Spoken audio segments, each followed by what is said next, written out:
สบายเลยเยอะมั้งเปลว่ายังเยอะในเปลภาษาเปลเลยเปยังเนี่ย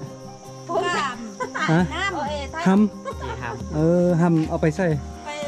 อยู่สนามก็ สนามเราเฮ็ดอันสนามเต้เลี้ยงหมูเต้ไก่บ่ไปนี่ ไก่ธรรมดา ธรรมดาเพิ่นว่าไก่เพิ่นว่าธรรมดาเนาะย่างไปบ่ขี่รถไปบ่ได้อะมีทางรถบ่มีเอามีอ่ะมีแน่บ่มีรถแหละบ่มีรถทางที่ว่าเอารถไปได้เนาะแต่ว่าบ่มีรถจักโลเจ้าปีนี่เตอปันเมื่อโล ปันเมื่อโลก็ปันเนิงบางจั ปันหนึง10ไปโลได้บ่ ไปโลได้ เปไล่กับนักเล่นเอาไปไกลเนาะสิไปโดนนี้บ่เขาเบิ่งอันนี้เขาเปลี่ยนเด้บ่แม่นนี่เขาไปนึ่งกินเนาะนี่เขาให้เนาะบ่รบกวนละขอบละเยี่ยมขอบละเยี่ยมไปว่าขอบใจเนาะนึกอะไรเพิ่นเอ้าสบายเลอะยังไม่ สบายดี สบายเลอะไปว่าสบายดีเนาะมื้อนี้เบาลังมาด้วยเนาะจากคลิปก่อนๆไล่คลิป บ้าน เบาลังไปอยู่เวียง ไปอยู่ที่ทางบ้าน ไปเบิ่งอยู่เวียงนี่ก็พาไปเบิ่งเฮือนตึกเฮือนก่อไปเบิ่งโรงแรมโอ้บ้านพักรีสอร์ทตึกอาคารเป็น100ชั้นพุ่นเนาะโรงแรม5ดาวรถติดไฟแดงสังคมในเมืองวุ่นวายมื้อนี้เบาลังกลับมาบ้านแล้วก็พามาเบิ่งแถวบ้านแถวเมืองเข้าเบาลังเนาะพาขึ้นดอยมาเบิ่งวิถีชีวิตชาวบ้านอยู่ดอยว่าเป็นจังได๋ซึ่งว่าบ้านของเบาลังก็อยู่เมืองหุ้นแขวงอุดมไสเนาะภาคเหนือของประเทศลาวแล้วก็อันนี้ก็แม่นภาษาแปลของเบาลังมาเลยเนาะ เปเนาะมื้อนี้มาดอยเนาะมื้อนี้ แนะนำตัวเองด้วยในชื่อยัง โอ้นี่ชื่อสุเดชอยู่บ้านโพนสวัสดิ์นี่แหละอยู่ใกล้ๆกับบ้านเบาลังเนาะ อยู่เมืองเดียวกัน แม่น ต่างคนละบ้าน แต่ว่าต่างคนละบ้าน แต่ แต่ก็บ่ได้ไกลหลาย วันนี้ให้เพิ่นมาเป็นแปลภาษาให้เนาะเป็นนายแปลภาษาให้จ้างค่าตัวมาแพงได้มื้อนี้ แปลภาษากับหมู่ให้ แปลภาษากะมุ เป็นภาษาลาวเลย โอเคเนาะตอนนี้พวกเรา2คนก็ได้ย่างลงมาสุดหมู่บ้านเนาะจะพาย่างเที่ยวชมบริเวณนี้แล้วก็จะพาย่างขึ้นไปจนสุดหมู่บ้านเลยเดี๋ยวจะให้เบิ่งบรรยากาศรอบๆแถวนี้เบิ่งหน่วยภูหน่วยผ้าทางพุ่นก็เป็นทงนานะเขาเจ้ากำลังปรับปรุงทงแต่งทงนาอันนี้ก็น่าจะเป็นไฮสลีหรือว่าไฮเข้าเนาะเพราะว่าอยู่ดอยเขาเจ้าจะเฮ็ดไฮเข้าหลายกว่าทงนานะเพราะว่าเป็นดอยบ่ได้อยู่ทงเพียงเนาะส่วนอยู่ทางพุ่นก็ยังมีเฮือนคนอีกเต็มนะเป็นจุดไปแต่งอยู่ตามสั้นภูเนาะจะบ่ได้อยู่ทงเพียงเพราะว่าอยู่ดอยอากาบ่ได้มีทงเพียงแน่นอนเนาะเฮือนซันบ้านซองก็แต่งอยู่ตามสั้นภูไปส่วนเฮือนเขาเจ้าก็จะเรียบทั้งพี่ไปเนาะเมื่อกี้เบาลังกับเบาเดชกับยางลงมานี่แต่ว่าจะถ่ายอยู่นี่ขึ้นไปนะเพราะว่าแสงแดดมันจะขึ้นไปทางพี่จะเห็นภาพตีกว่านะมื้อนี้ก็ย่างเที่ยวชมโอ้เบิ่งเฮือนหลังนี้เด็ดเป็นเฮือนอันแบบสไตล์แบบดังเดิมสมัยตะกี้นะรู้ไหมเป็นขั้นใดตะกี้ตอนยังน้อยเบาลังไปเล่นบนนี้เวลากลับเฮือนตอนดึกในยานคือ มีเล็กตอกได้ เมี่ยงมาจับคาเนี่ย อันนี้เป็น โอ้ มีเล็กเด้อันนี้เป็นไม้เลย อันนี้เป็นเมี่ยงไม้ตอกเนาะ แม่น บนนี้เขาจะเอาบใส่เล็กเลยนะ ใส่เลย เอาไม้ตอกมามัดให้ติดกันเลย นี่แหละเขาว่า โอ้แบบดังเดิมเนาะแต่งเหือนเนาะบ่ธรรมดานะภูมิปัญญาของชาวบ้านเพิ่นโอ้ปงเยี่ยมหน่อยๆนี่เขาเจ้าแต่งคักเด้สไตล์แบบดังเดิมแท้ๆเลยนี่นะแต่ว่าเจ้าของเฮือนน่าจะบ่อยู่ไปมื้อนี้เบาเด้อเท่านั้นพาย่างขึ้นไปเลยบัดนี้นะ นี่นั่นเป็นย่ำฝนนี่งามสุดเลย โอ้เสียดายถ้าว่ามันช่วงยามฝนนี่เขียวงามหมดเนาะเบิ่งทางนี้มันต้นกล้วยเขาจะปลูกเอาไว้กินน้ำกล้วยคือว่าเป็นสีอันนั้น สีด คือเป็นสีแดง ำสีด ดำแดงดำเข้มนะมิตรลีเนาะบรรยากาศตอนสวยนะมาหงลายเถอะวะเบิ่งเฮือนบางหล่างก็เป็นเฮือนโมเดิร์นเฮือนงามเฮือนก่อเฮือนงามไผที่มีเฮือนก่องามๆแบบนี้แสดงว่าต้องมีเงินหลายเพราะว่าอยู่ดอยนี่ก่อนจะแต่งเงินงามๆแบบนี้ได้นี่ค่าขนส่งสินค้าจะแพงเลยขนาดอยู่ในเมืองยังแพงแล้วอยู่ดอยนี่แพงแพง นี่เห็ดสบานไปให้ไปส่วนละสบายเลอะอย่ามือ เรื่องแจ้ง แต่ว่ายังเนาะ บ่ฮู้เราว่ายัง ไปหัว ไปทั่ว แม่ อืม ไปหัวอาจจะเป็นหัวไปหัวงูควาย อืม เอาไว้อยู่ที่ชีวิตมีชาวบ้านมีผู้โดยพระเจ้าจะอาศัยเรื่องสัตว์ อืมเราเข้าเนาะขอถามตัวเด้ออันเป็นหยังชาวบ้านจึงพากันเฮ็ดเราเข้าอยู่นอกเฮือนนอกบ้าน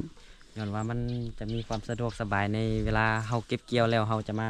เอาไว้อยู่เล่าเนาะ เพราะว่ามันเฮาเอาไว้ในเฮือนมันจะมีการกีดกันเนาะ มันจะหรือว่าบางเฮือนเขาเจ้าจะแคบเขาเจ้าจะเอาไว้อยู่เล่าแบบนี้นะนี่มันจะเป็นแบบนี้ แบบนี้นะเราเข้าซึ่งว่าเราเป็นภาษาไทยก็เอิ้นว่ายุงข้าวเนาะแต่ว่าตามความคิดของบ่ลังนี่เราเข้าเนี่ยเอาไว้ข้างๆเฮือนน่าจะสะดวกสบายกว่าบ่เวลาเอาเข้ามานึ่งข้าวคั่วกินแบบนี้นะ โอ้มันก็มีส่วนอยู่แต่ส่วนหลายเขาเจ้าจะเฮ็ดเป็นเล่าเข้าแบบนี้มันจะสบายกว่า เพราะว่าอยู่ในเมือง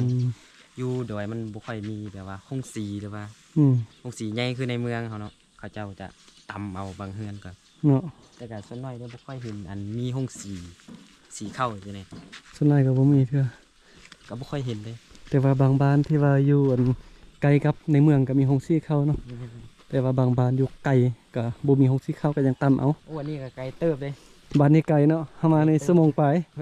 ขึ้นดอยแต่ว่าลงทาง เป็นทางธุระกันดารมา แต่ว่าก็ดีได้อช่วงนี้เขาเจะเริ่มแปลงทางแล้วแล้วก็มีไฟฟ้าใส่แล้ว แต่หากมีไฟฟ้า อืม ใช้จะนำไหลไฟฟ้าสะดวกอยู่ เบิ่งโอ้เงินหลังนี้เบิ่งเนาะสไตล์การใช้ชีวิตแบบเรียบง่ายหาอยู่หากินตามธรรมชาติเนาะ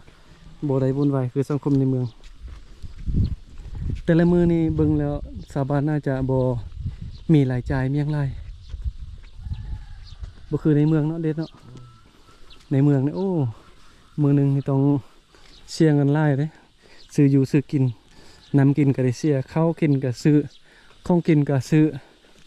จะไปซอกปลูกผักก็บ่มีเด้เนาะแท้ในเมืองนี่ เพราะว่าเป็นสังคมแออัดหลาย สังคมแออัดเด้อแต่อยู่ดอยอยู่ธรรมชาติแบบนี้นี่สังคมบ่ได้แออัดเนาะชีวิตเรียบง่ายเลยบ่มีเงินจักกีบก็ยังได้กินข้าวกินน้ำมีของครบของกินแต่ละมื้อนะโอ้ฟังเสียงไก่ฮ้อง ต้มซะบ่ ยางมาฮอนอยู่ก็เอาตะโกบ่ ขึ้นมาดอยตอนช่วยนี่บ่ค่อยเห็นคนอยู่บ้านเพราะว่าสานมเขาจะไปเฮ็ดให้เฮ็ดสวนเนาะแม่นน่ะ เนี่ย ยังเหลือแต่ผู้เฒ่าเด็กน้อยเนาะ ส่วนหลายจะมี อืม เฒ่าเขาเจ้าจะเฝ้าเฮือนอยู่ หรือว่าเอาหลานเอาลูกเอาหลานอยู่เฮือนอยู่บ้าน 5-6 โมงแรงเพิ่นเนาะจึงมาเนาะ 5-6 โมงแลงเลยเขาเจ้าจี อืม ที่เดินทางกลับเฮือนโอ้เด็กน้อย โอ้บ้านนี้ยังมีการตำข้าวอยู่เนาะนี่อันนี้จะเป็นซากตำข้าว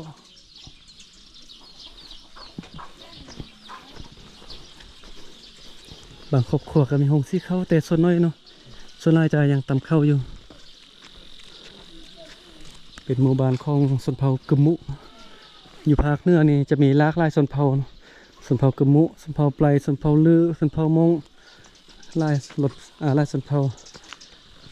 สำบายเลอะยงมาใต้แฮม ไม่เลิก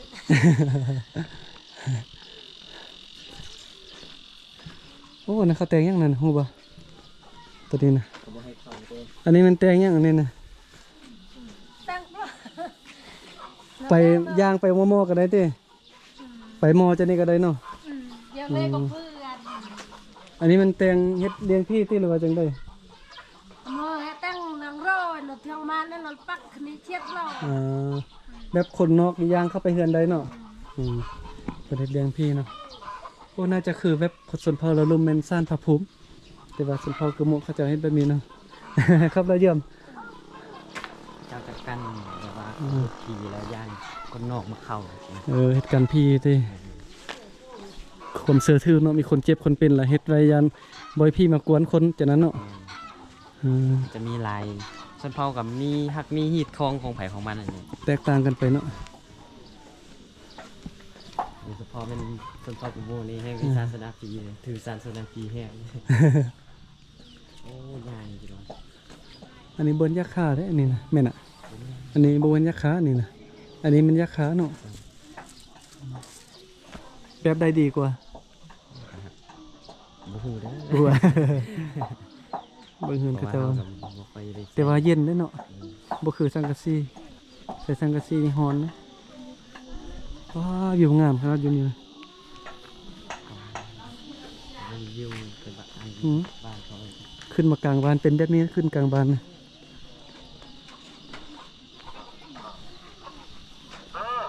นี่ประกาศโทรโคงแล้ว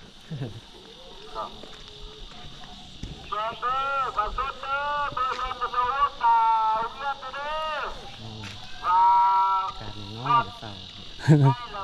ก็เศร้า ในบ้านประกาศโทรโคงแจ้งให้ลูกบ้านรับทราบเนาะ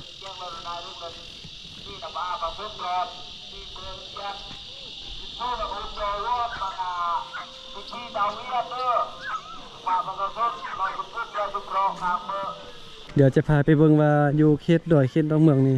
เขาเจ้าใส่รถนิยมกันใส่รถประเภทใดเนาะอันนี้เด้อนี่อยู่ประเทศลาวเอิ้นว่ารถซิ่งเนาะ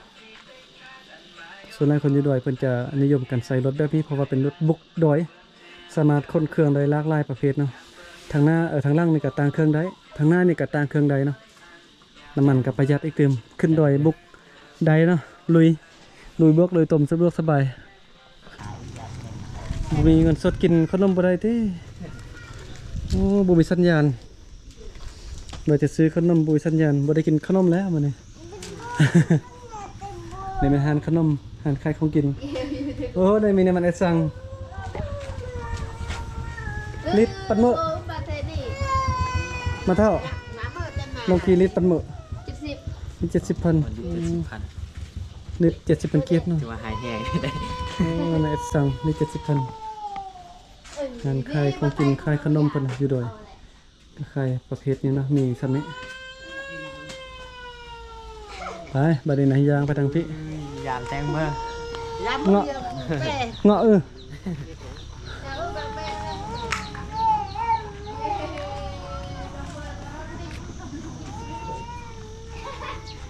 โอ้ยางมาไกลเติบเนาะ10 ปลายนาทียางมาจนว่าเมื่อยตากแดดยางมันฮอนเลยนี่กับรถนี้เป็นรถดำและสำหรับกันคนเข้าคนสลีเครื่องปลาคงลงมาไว้เนาะตอนบอลังอยู่เวียงขี่รถไปกับมีแต่ตึกคันโกเนาะเงินไล่สัน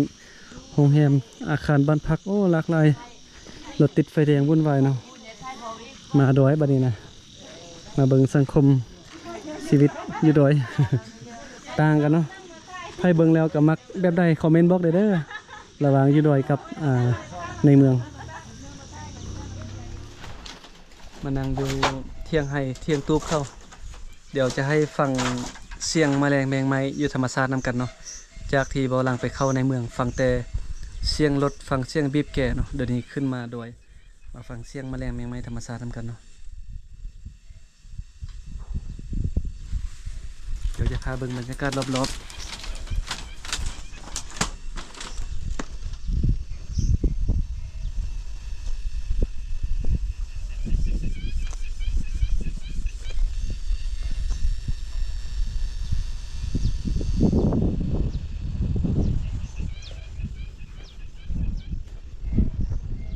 อยู่ในเมืองมีแต่เฮือนตึกเฮือนกอเนาะไฟแสงสีอยู่นี่มีแต่ภูเขาเบิ่งรอบๆดอยแท้ดอยบ่ได้บ่ลังมาตอนนี้อยู่ไกลจากตัวเมืองเนาะบ่ลังมาแต่ตอน2 โมงนะพอดีว่ามาช่วยหมู่เนาะเขาเจ้าจัดหน้างานมีงานเลี้ยงอยู่ดอยก็เลยว่ามานะหมู่แล้วก็มาช่วยหมู่แล้วก็มาเก็บภาพบรรยากาศอยู่ดอยให้เบิ่งนะอันนี้ก็เป็นภาษาเปรเฮานี่ พากันมานั่งพักผ่อนอยู่รีสอร์ท รีสอร์ทแคมป์ทางหมอนี่ก็ขอบใจพ่อแม่พี่น้องที่เข้ามาเบิ่งมาส่งคลิปของเบาหลังเนาะเดี๋ยวมื้อนี้ก็เบาหลังก็ขออนุญาตจบคลิปเพียงเท่านี้ก่อนเนาะเดี๋ยวคลิปต่อไปเบาหลังยังจะพาไปเที่ยวในเมืองหรือว่าไปเที่ยวอยู่ดอยก็รอท่าเบิ่งคลิปต่อไปหรือว่าพี่น้องท่านได้มักวิถีชีวิตแบบใดเนาะมักในเมืองหรือว่ามักอยู่ดอยก็คอมเมนต์บอกเบาหลังเด้อเนาะเบาหลังจะไปรีวิวไปถ่ายคลิปให้เบิ่งเนาะว่าอยากเบิ่งสถานที่บนใดนะส่วนคลิปนี้เบาหลังกับ บ่าวเดชขอตัวพักผ่อนกันเด้อแล้วเจอกันใหม่คลิปต่อไป อ่า